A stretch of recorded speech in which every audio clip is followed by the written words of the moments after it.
Mas o Falcão era o rei de Roma, o 8º rei de Roma.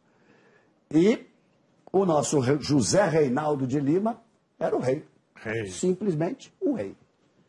Cada vez que ele fazia um gol, erguia aquele punho, e talvez isso tenha trazido problemas, ele é um dos assuntos que eu quero conversar com ele hoje, porque vivíamos a época da exceção, a época da ditadura militar, e esse era um gesto dos Panteras Negras e do grupo radical dos Estados Unidos, e ele fazia questão de comemorar com eu vou ter que abaixar aqui, que senão sai da câmera, para poder esticar o braço, com o braço estendido e o punho fechado, daquela forma, e ele tinha posturas políticas duras, e eu sei que isso atrapalhou a vida dele, até na própria seleção brasileira, ele vai falar disso depois. Mas o futebol dele era simplesmente de gênio. Lutou contra problemas de joelho desde menino, desde pequenininho. E um cara como o nosso José Reinaldo de Lima, como o Reinaldo, como o rei... Prazer pelo aqui. Prazer todo meu. Prazer muito grande. Você não tem ideia da admiração que eu tinha pelo seu futebol e a felicidade que eu tinha de transmitir os jogos do Atlético e da seleção brasileira quando você desfilava aquela capacidade de jogar futebol. Você foi o único jogador que jogou uma final com uma distensão muscular e fez gol. Na final contra o Flamengo. Fez 2, mas calou o Maracanã num determinado momento até que o Nunes fizesse o terceiro gol do Flamengo. E não expulsaram, né, Renato? É verdade. Ainda te botava... Vamos ver os lances do rei. Vamos ver os lances do rei. A dificuldade que ele tinha para fazer gol era impressionante. Era pouca arte na Copa. Lento. Não tinha arranque. Não tinha arranque. Com 18 anos você não tinha os 4 minutos. Com 16. Né? 16. Um jogador...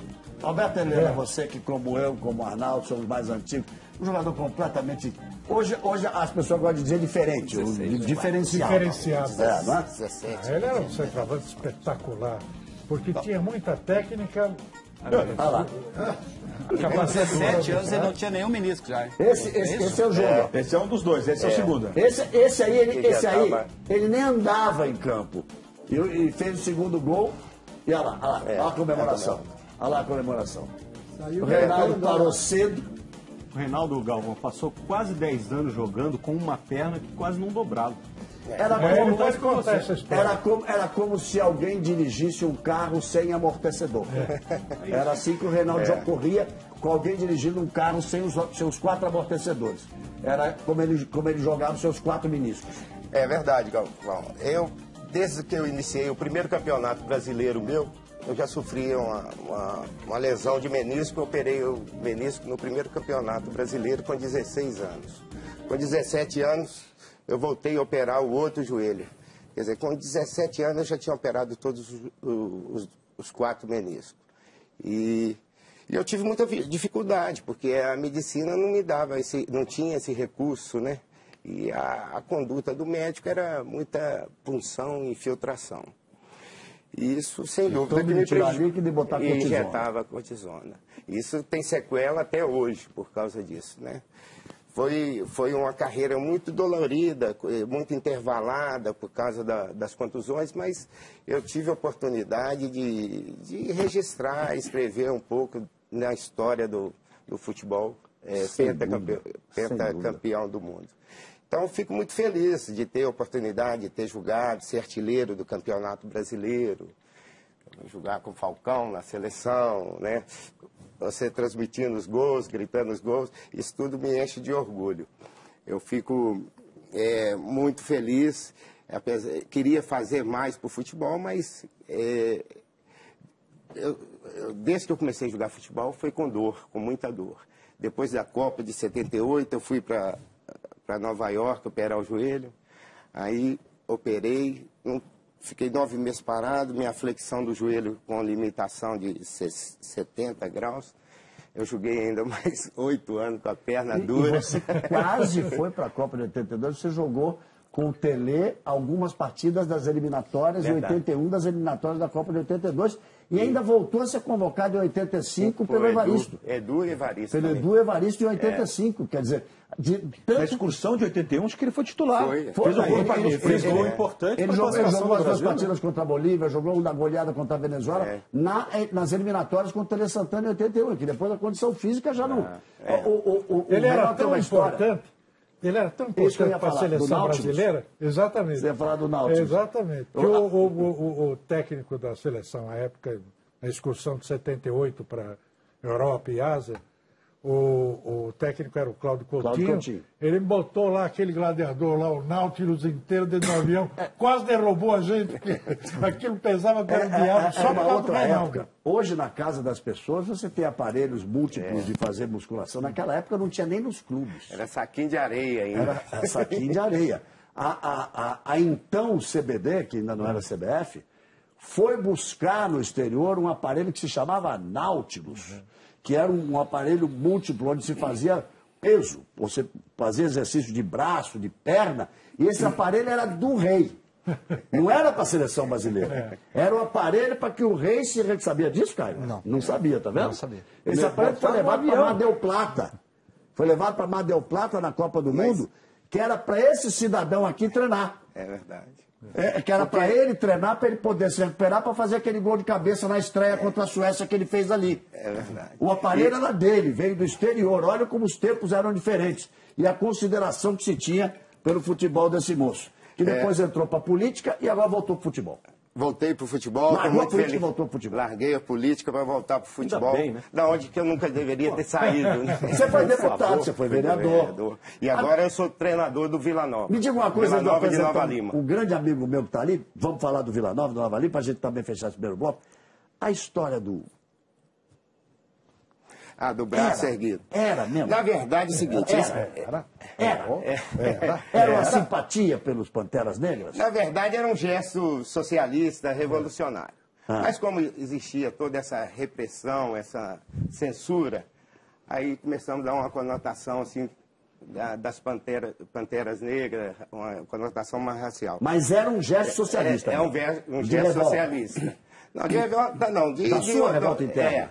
Querer ter uma participação, dar uma contribuição para a democratização do país. Né? E você acha que naquele momento que o presidente da confederação era um almirante, que o técnico do time era um capitão, e que o chefe da delegação era um coronel, isso atrapalhou a sua vida? Uma ótima oportunidade para ele esclarecer essa situação. Essa situação jamais foi esclarecida. Exatamente. Jamais foi esclarecida. Porque eu sou testemunha disso tudo. Quando o Sox, nosso querido Magrão, foi jogar na Fiorentina, o gesto que ele fez quando ele chegou, se apresentou na praça, lá na Fiorentina, ele fez esse mesmo gesto.